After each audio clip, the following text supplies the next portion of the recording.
Hey everyone, we are going over the reproductive system today, and this is the final lecture on the human anatomy for this semester. So the last lecture is the female reproductive system, and in female reproductive system, we will go over the organs of the female reproductive system. The primary sex organ in female is the ovaries. So we all talk about gross and microscopic structure of the ovary, then how egg is produced and fertilized. And for the oogenesis in the ovary, there is cyclical change, and we will talk about ovarian cycle. Then the hormones from the ovary, which is progesterone and estrogen, acts on the uterus, which is another vital organ in female reproductive system. So we will go over gross and microscopic structure of the uterus. And every month, the cyclical change in uterus, which is called uterine cycle. And in that cycle, there is bleeding and loss of shedding of the inner lining of uterus every month. That is called menstruation cycle or monthly cycle. So I will go over that too. Apart from that, we will talk about other accessory organs of the female reproductive system, which are helpful in producing offspring. So other organs like the cervix, vagina, external genitalia, and other organs. We're going to go over them. And in female, there is female, the female breast is also the part of not the reproductive system, but it is the part because after the baby is out to feed the baby, the milk is needed, and that's why we'll talk about female breast too. Okay. So that is all the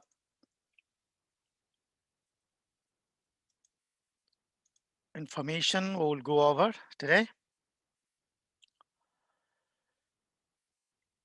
And before I go to the lecture, I want to go over a little bit about the next exam and final exam. I will email too, but I'm going to explain here. So next exam, both lecture and lab will be the same way like it was before. This weekend, I'm going to post the study guide for the lab, and then you will have 48 hours of exam duration after I post. But the final, everybody knows what is the date for the final? The 24th. 24th. Yes, it is 24th. So that is the last day. That's why I'm going to post the final exam on 22nd in the night.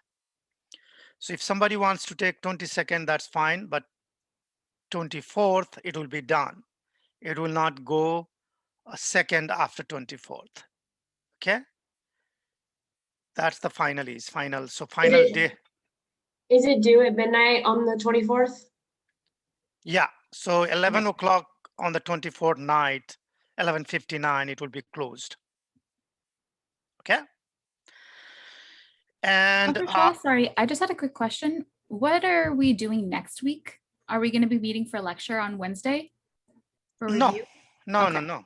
Oh, review is like all the PowerPoint. So for your final, there is no lecture.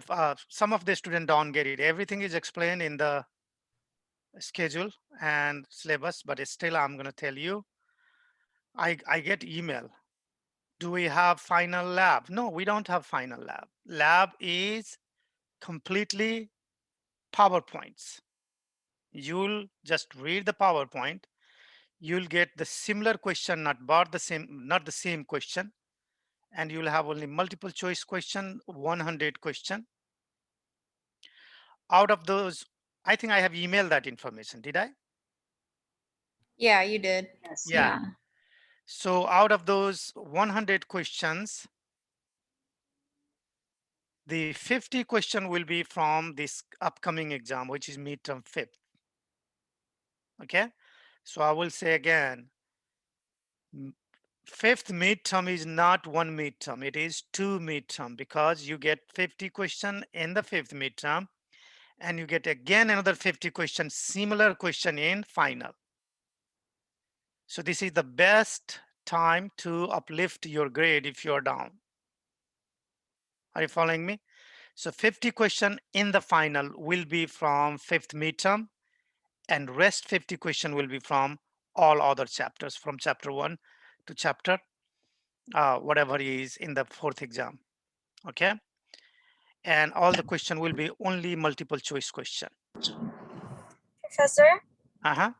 with those questions, because I know some of the previous, I guess not lab portion, but the regular lecture portions had diagrams in them. How should we study the correct diagrams for that exam, the final? All the diagrams are from the textbook and the PowerPoints. Those are the only diagrams you will see there.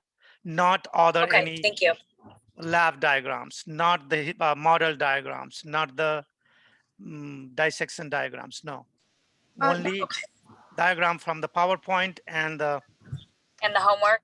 homework. Yes. Okay, thank you. Will you have any kind of like, since we don't have class next week, will you have any kind of like review or anything, or will you still do office hours during those Look, days? the college says after the what is that called? Reduced limited activities. That time there is no office hours. But if you guys need help, email me. I can join office hour. Okay. Okay, thank you. Sorry, please, for taking your time, Professor. So the next exam that is coming up, which is over the weekend or 17, is it going to be lab and the lecture exams?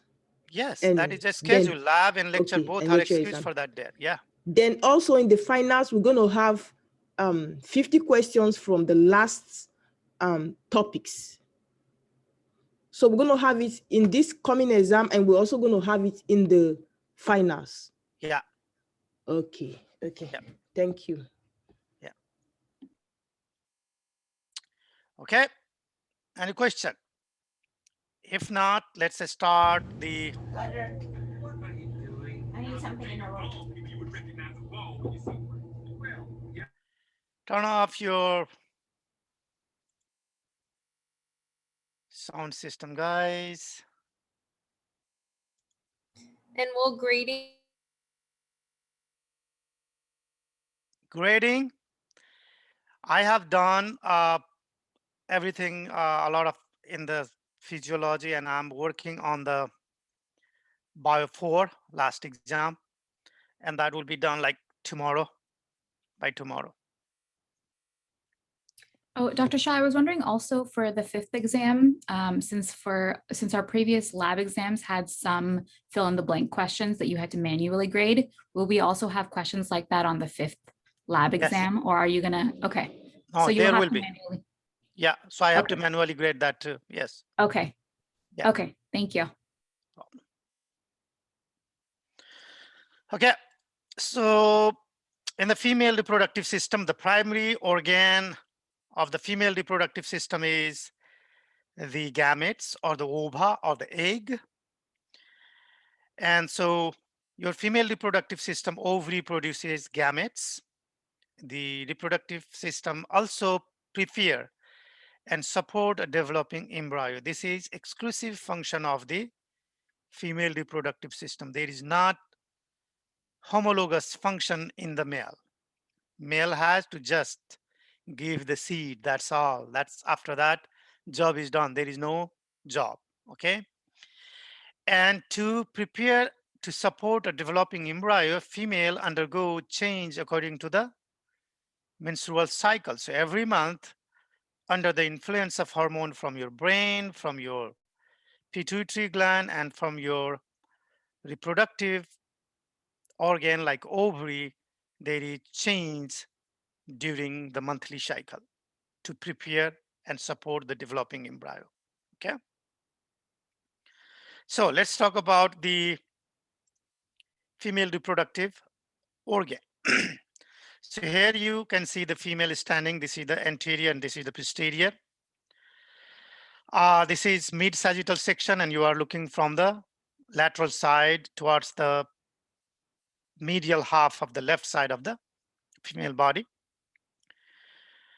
You can see some are the internal organ, which you cannot see from outside, and some are the external organ you can see from outside. So internal organ, let's say start from here. This is the ovary. Ovary is the like small pea-sized organ, which is attached to the uterus through the ovarian ligament. And then hanging over the ovary is the finger-like projection of the fallopian tube that is called fimbria. Fimbria are attached to a connective tissue-like structure that is called the infundibulum here, the funnel-shaped structure. Then the dilated part here, this area of the fallopian tube is called ampulla. So this is fallopian tube or uterine tube that joins the uterus, the second organ. It is pear size. And if you see in this diagram, what do you see? Uterus is anti-flex and anti-vertate. That means it is flexed anteriorly and it is leaned anteriorly. Then attached to the uterus is the vagina, and between the vagina and the uterus, this is the terminal part of the cervix that is called the uterus, that is called cervix. You can see the cervical opening, which is called os of the cervix. Vagina invaginates around the cervix and all around the cervix. So it makes 4 pouch. And those pouches are called fornices, and singular of the fornices are fornix. So one is posterior fornix, one anterior fornix, and on either side there is one right and left fornices. Okay. Then you see the vaginal canal, which is the sac covered by the smooth muscle, some connective tissue, and the inner lining is stratified squamous, which mucus, some mucosa and mucosa are folded. So infolding of the mucosal wall, that is called vagina. And then there is opening of the vagina, that is called vestibule, which is incompletely covered by some time the membrane that is called hymen. This is the membrane which covers the vagina. Because before puberty, there is no function of the uterus or vaginal wall. So it is closed. That is called hymen. And then you can see the area of the female genitalia, which you can see is called vulva. So vulva is the external genitalia, which is the labia minus, singular, labia minora, plural. Labia minora is the area of the skin which is non-keratinized, without hair, continuous with the vaginal opening, urethral opening. That is the labia minus or labia minora, both sides. Labia minora fused anteriorly to an erectile tissue called clitoris. This is corpus cavernosum-like structure in the penis. You can see the blue structure, those are the erectile tissue and a lot of veins. Okay, So clitoris engorged with blood and erect during the sexual intercourse, like penis erect in male. Okay. Then outside the labia minora is the labia majora or labium major singular, which is exactly like your skin with the hair, that is pubic hair. Interior to the clitoris, there is the symphysis pubis, and above the symphysis pubis here anteriorly, there is mons pubis. It is called a small mountain of fat. That's why I call mons. And this is called mons pubis, which has here too. And in female, this is the area there is tendency to build fat a lot. Okay. In female, the reproductive structure is sandwiched between the urinary structure and the digestive structure. So interior to the uterus, you have urinary bladder, and then interior to the vagina, there is urethra and urethral opening. So interior opening, urethral opening, middle opening is vaginal, and posterior opening is anus, anal opening. And you can see posterior to the rectum is anus. Okay. And sorry, posterior to the uterus is rectum and anus. To hold this heavier structure of the female reproductive system, which is uterus and other structure, there is the floor of muscle. This is called urogenital diaphragm. You remember urogenital diaphragm are formed by several muscles: puborectus, iliorectus, pubococcylis, several muscles. These muscles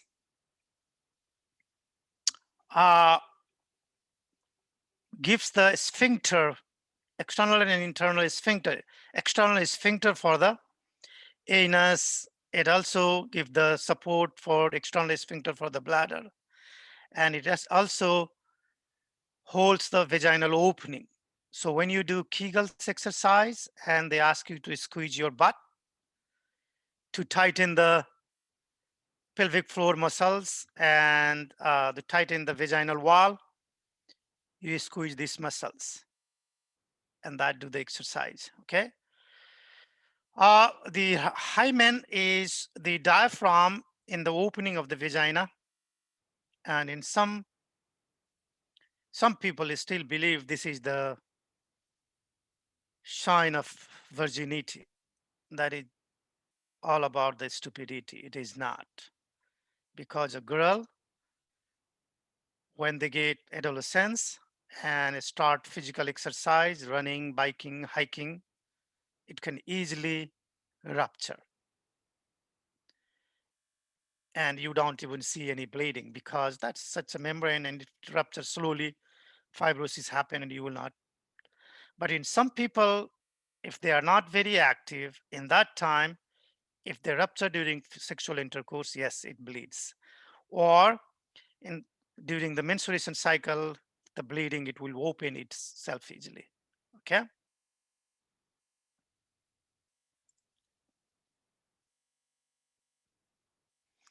Okay, so that is the female reproductive organs.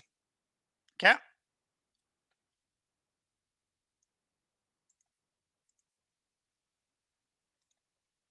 Okay, so now let's see the internal organs. So we have removed the posterior part of the female here, and you're looking at the uterus from the posterior view. Okay, so uterus is held in the pelvic cavity with the orientation of the uterus, and uterus is anteverted and anteflexed. And when a female is standing, let's see, can you see my hand? And this my hand is female is standing, and this is the floor of the horizontal floor, land, the floor. So when the female is standing, the female reproductive organ is around in the direction of 45 degree. The vaginal opening is around 45 degree to the floor. It is not like a straight 90 degree. Okay. And the uterus is slightly, let's say this is uterus, it is slightly flexed anteriorly and verted anteriorly. So that it is giving load anterior, and that's why it does not fall down. In some female, the uterus is straight, and that is called retroverted uterus. Antiversion is normal, straight or retroversion is abnormal. So if somebody uterus is straight, not like antiverted, in that case, what happens? Those female, if it is complete straight, if the fertilized egg implant here, they can dislodge easily. And that's why there is high chance of Miscarriage. there is high chance of miscarriage in those individuals. Okay.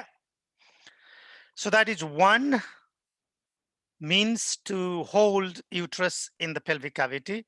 Apart from that, you can see several other the ligaments are holding the uterus. So you see our female from the posterior side. This is called broad ligament. See, broad ligament is the double layer of peritoneum. So, and they are formed by several ligaments. So the double layer which covers the fallopian tube is called mesosalpinx. The double layer of peritoneum which covers the ovary is called mesoovarium. And the double layer of the peritoneum which covers the uterus is called Myometrium.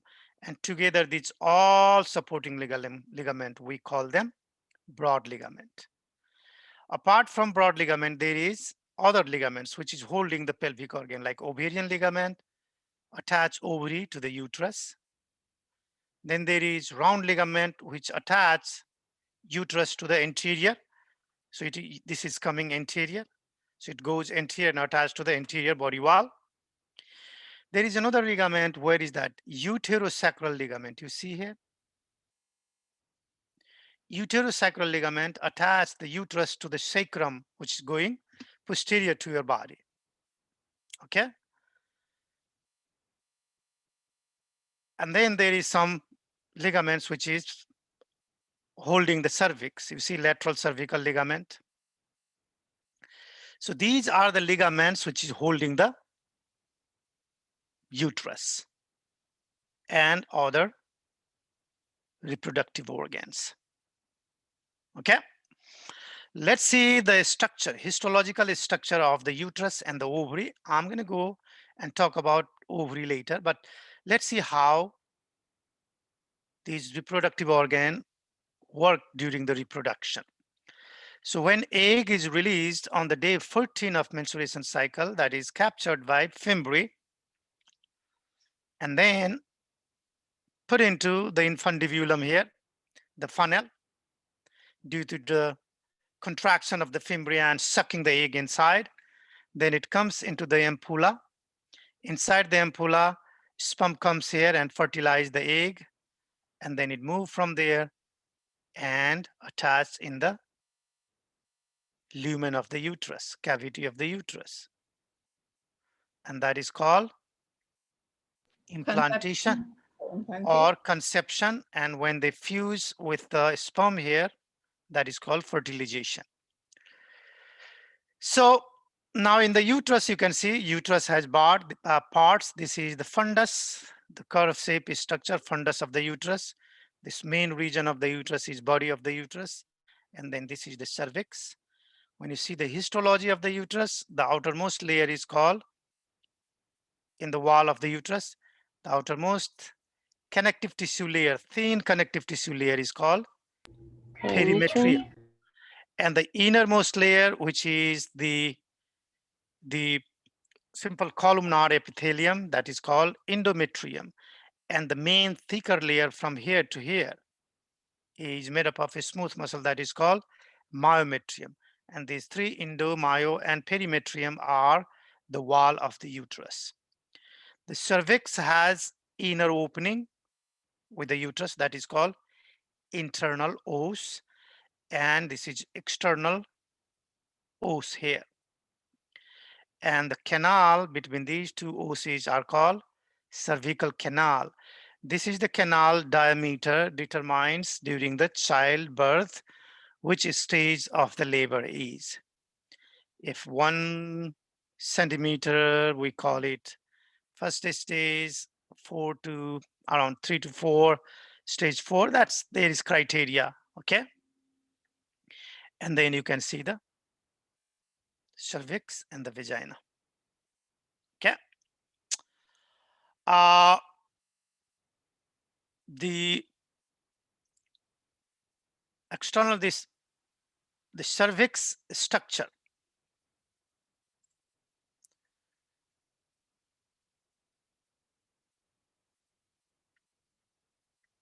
How are you able to tell? Does it just feel wider? No, it will not feel wider. If there is no child, the construction, the cervix is always closed and plugged with the mucus, okay?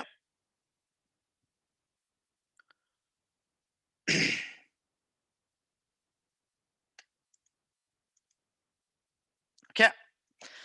Now let's talk about the histology of the ovary. Go over number 1 to number 7. You guys read first.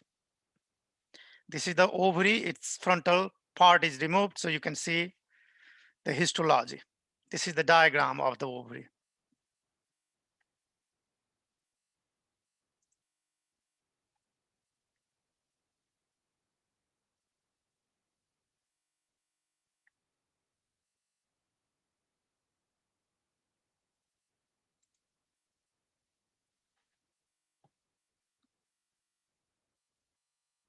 Okay. So we have number 1 to number 10 here. First, the histology of the ovary. So this is frontal section of the ovary. If you see ovary, it has 2 regions of the ovary. The outer region where all the stage of egg are, that area is called cortex of the ovary. So let me show you.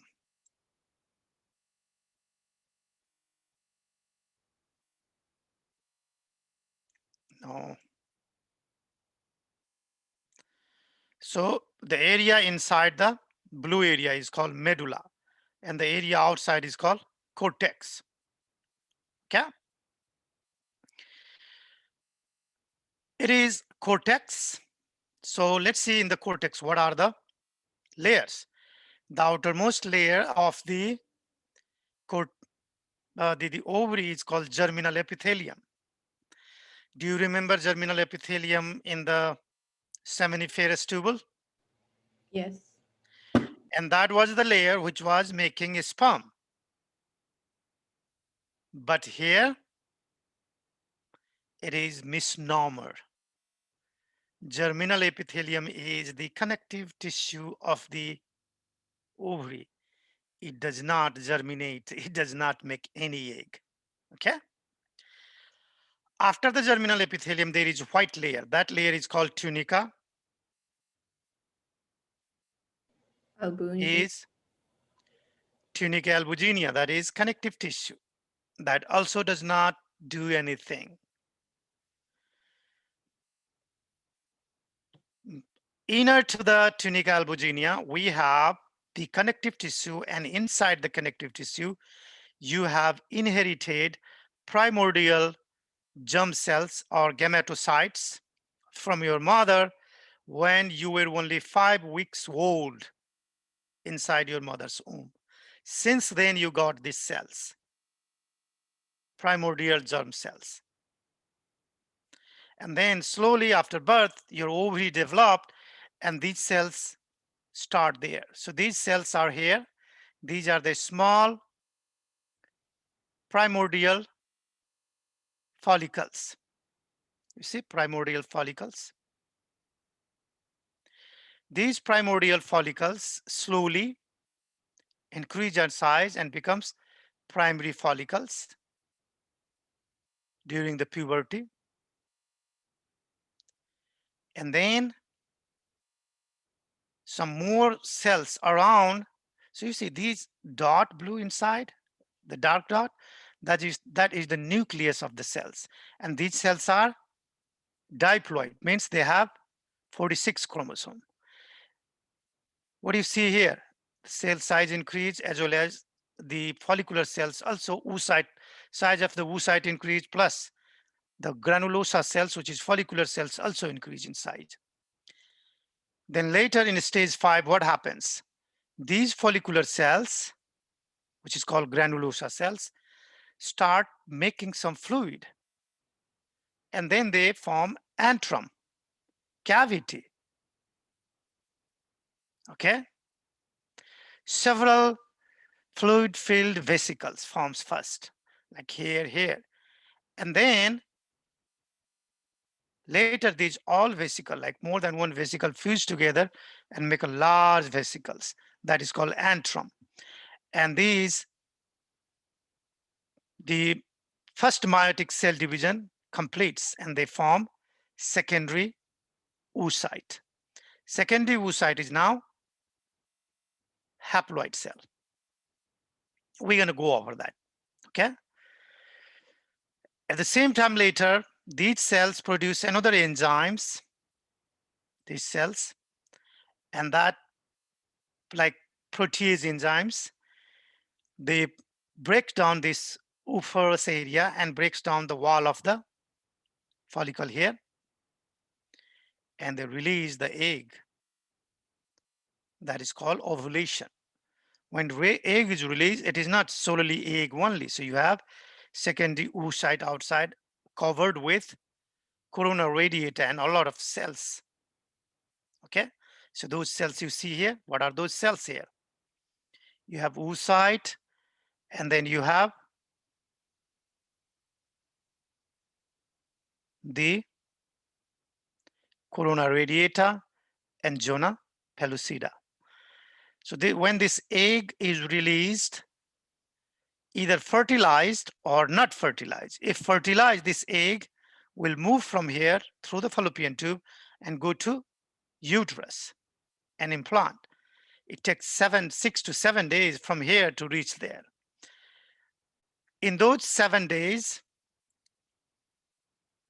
this developing wall of the mature follicle becomes the gland, endocrine gland, under the influence of luteinizing hormone from the anterior pituitary. The increase inside produce more progesterone, which goes to uterus and prepare the uterus for the fertilized egg. But sometimes they don't fertilize, so you don't need it.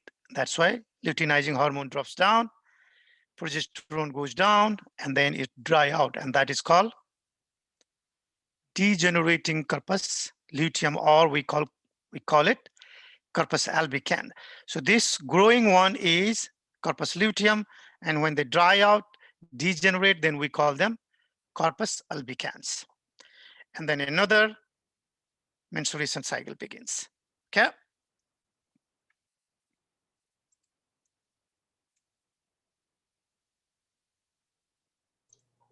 Is the corpus luteum like the polar bodies of the other daughter cells? No. Okay. We'll go over there. Polar body is different thing. Is there multiple eggs doing this at the one time? Only one every month, normally from one side of fallopian tube only. So every month you have one egg released from either side of the ovary. Okay.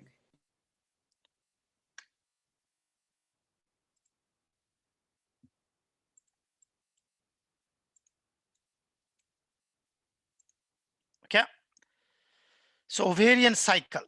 Let's go and talk about the ovarian cycle. Ovarian cycle has 3 phases: follicular phase, ovulatory phase,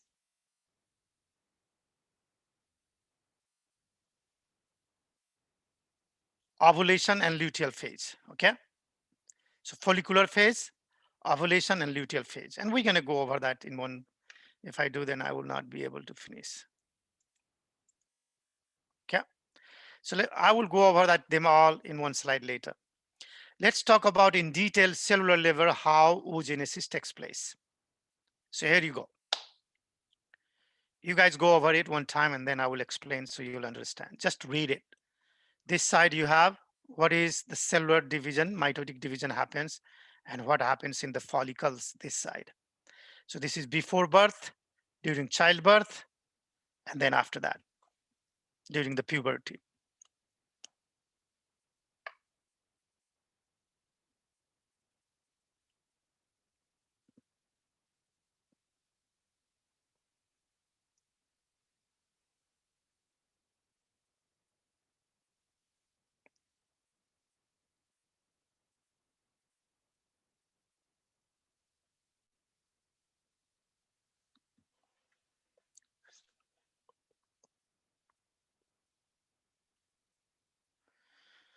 Okay.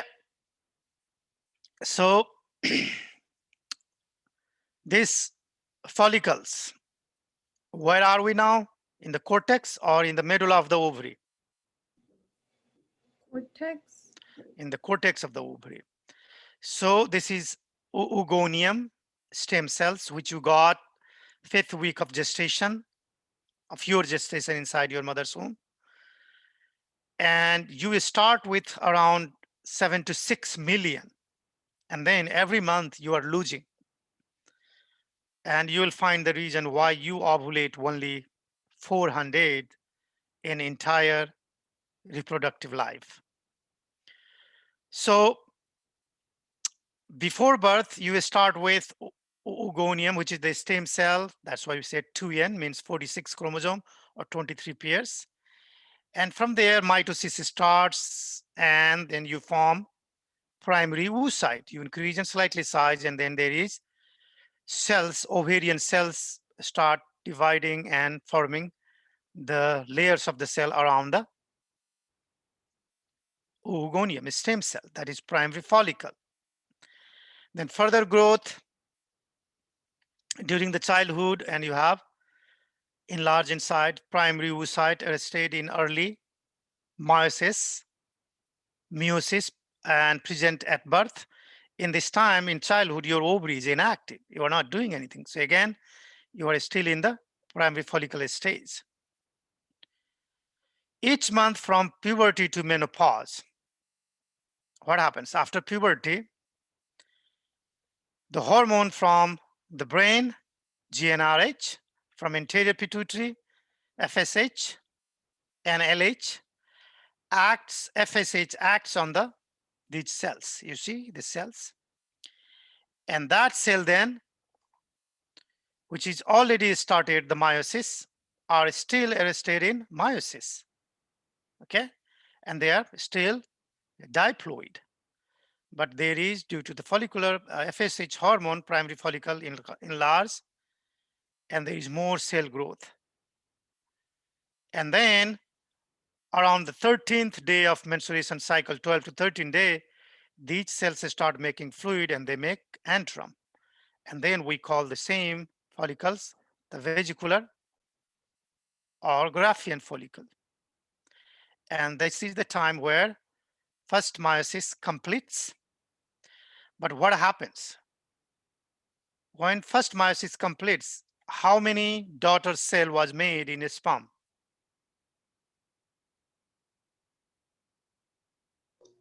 4. Nope. When first meiosis was completed, how many? 2. 2. Only 2. What? Yeah. So when first meiosis is complete, they are making only one. Why? Because another daughter cell do not get the cytoplasm. So they die, and that's why it forms the first polar body. And now this secondary oocyte is released from the ovary, and immediately after that, they start second meiosis. Second meiosis is like mitosis. They just duplicate and make 2. So when they duplicate again, what happened in the sperm? Each duplication made 2. So there were altogether 4. But in female, what happened? Again, second meiosis, Yes. starts immediately, but unequal distribution of cytoplasm. So another polar body. Sometimes even polar body divide and becomes two polar body. So ultimately, you start with one and make one, and on the way, every month you are losing a lot. That's why you get only 400 eggs. So still the prophase of second meiosis is not completed. It completes only when sperm penetrates the ovum. So after penetration and fusion of their nuclear material, they complete the second meiosis. Okay. Sorry, please. Is it 400 eggs all through the entire life of a female? 400, yes. Okay. Okay, so that is the ovulation, oogenesis. Okay, so what does uterine tube do? Uterine tube receives ovulated oocyte, and parts of the uterine tube are infundibulum, which is distal end of the tube, surrounds the fimbria, ampulla, middle third of the uterine tube, and this is the most common site of fertilization as well as most common site of ectopic pregnancy. Okay, so what is ectopic pregnancy? The baby grows in the fallopian tube. Yeah, ectopic pregnancy is implantation of the fertilized egg outside the uterus. It can be in fallopian tube, it can be in pelvic cavity, it can be somewhere else. And most common site is fallopian tube, and inside the fallopian tube, most common site is ampulla. Okay, and the medial third of the uterine tube, which is constricted part, is called isthmus. Okay,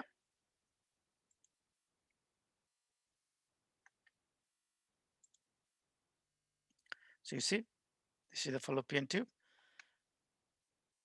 This is the real with a stain.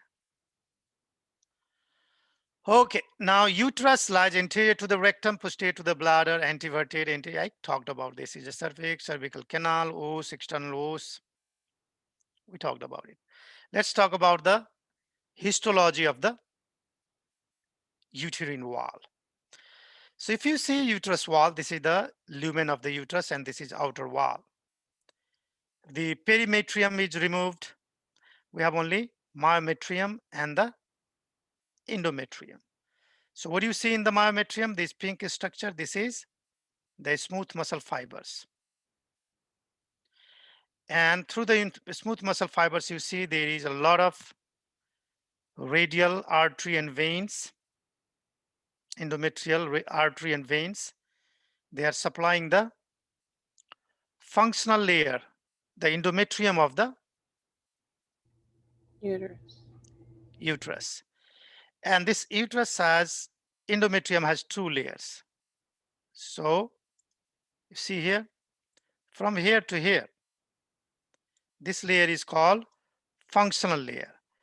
And this layer is called here basal layer. Functional layer and basal layer.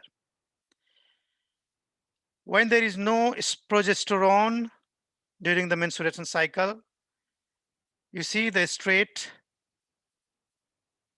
artery here.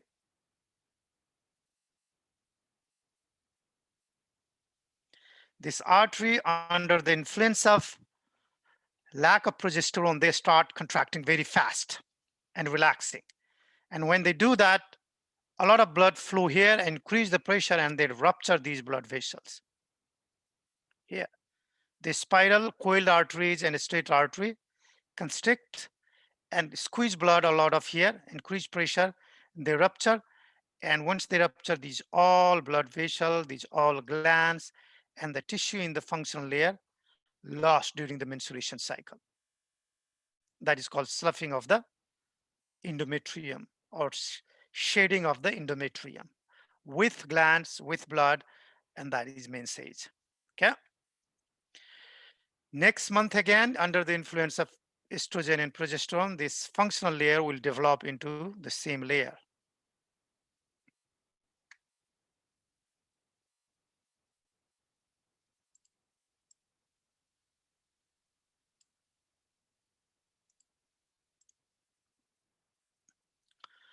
Okay, so uterine cycle, I'm going to also talk about this together. So let's see here.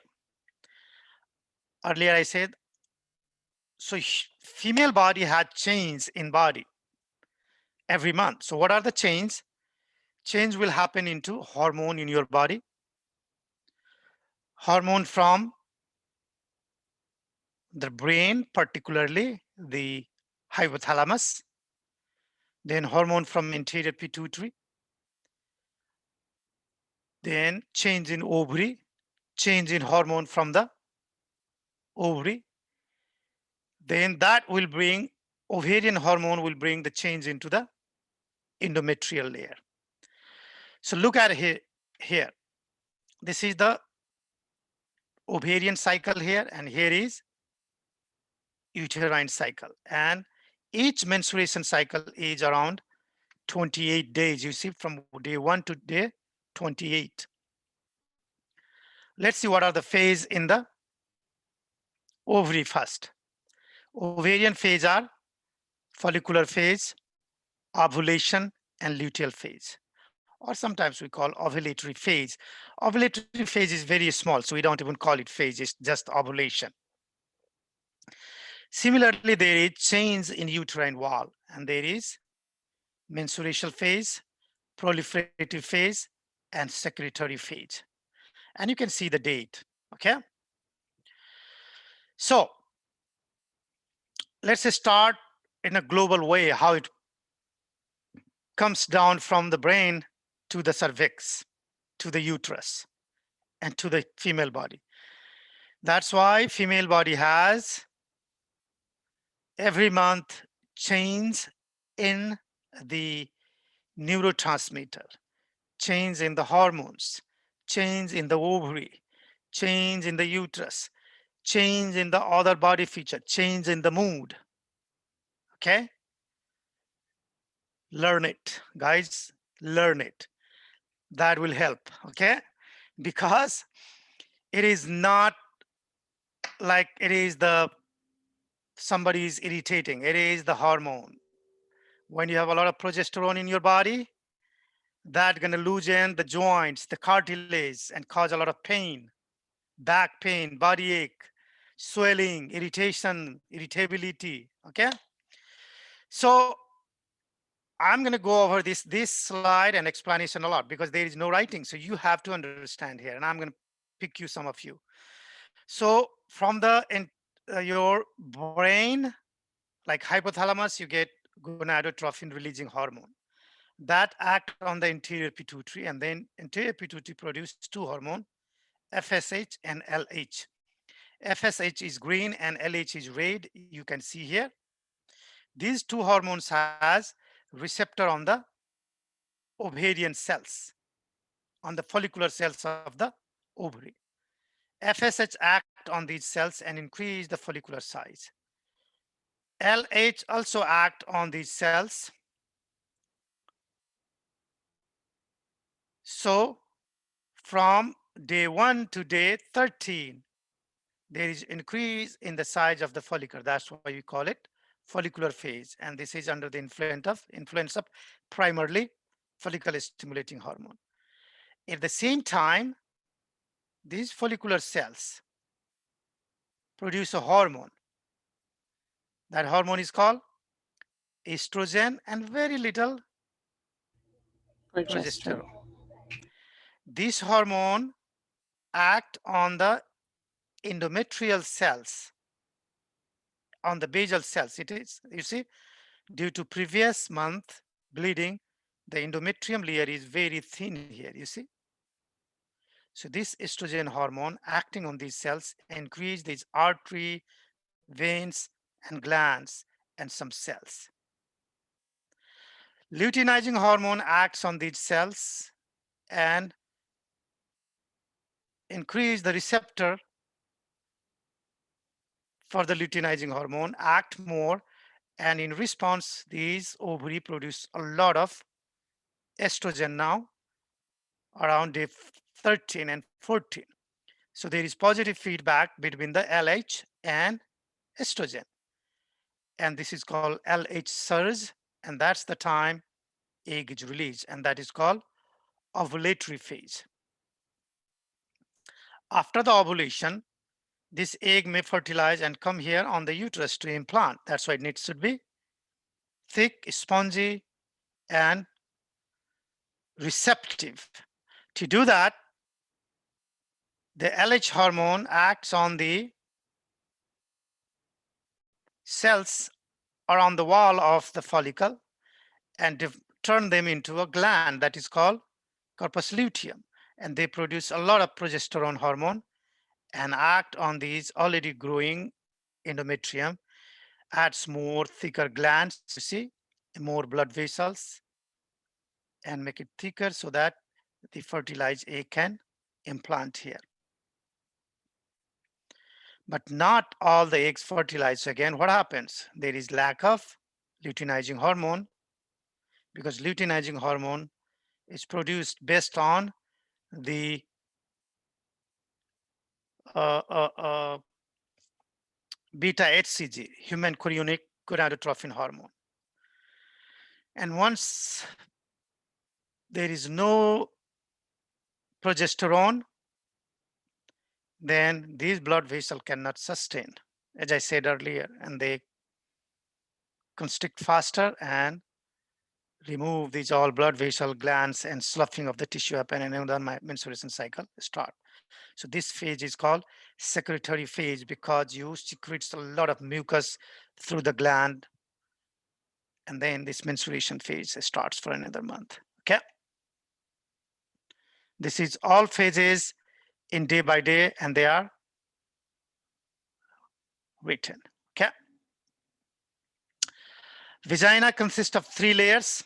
Outer part is fibrous connective tissue, inner is smooth muscle muscularis, and then mucosa marked by transverse fold consists of a stratified squamous epithelium. Hymen is incomplete diaphragm, fornix recess formed at superior part of the vagina. So you can see these fornix. Fornix, we have talked about this one. Breast is the modified sweat glands. Can you believe? Breast is the sweat gland. So this is endocrine gland or exocrine gland.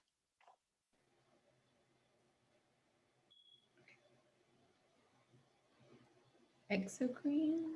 Exocrine gland, because it produces milk. It comes outside through the duct. It does not get into your blood. And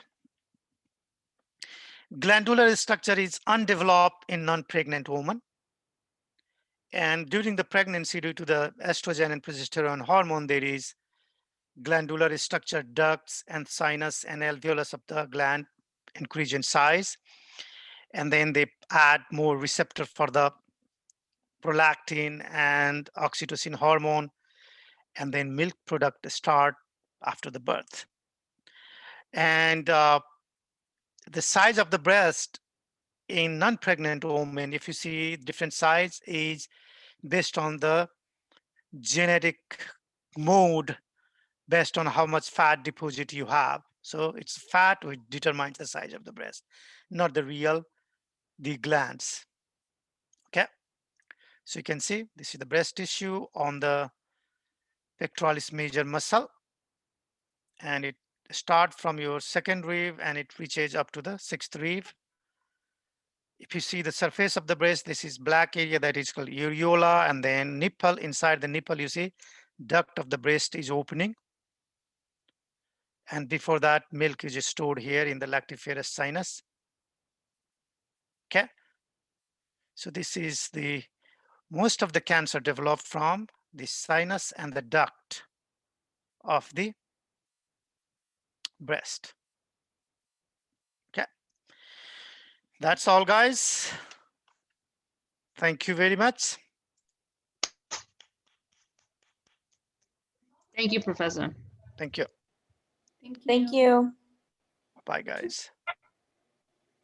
Thank you so much, Professor. Thank you, you. Have a Dr. Shah. wonderful day. Okay. Thank you.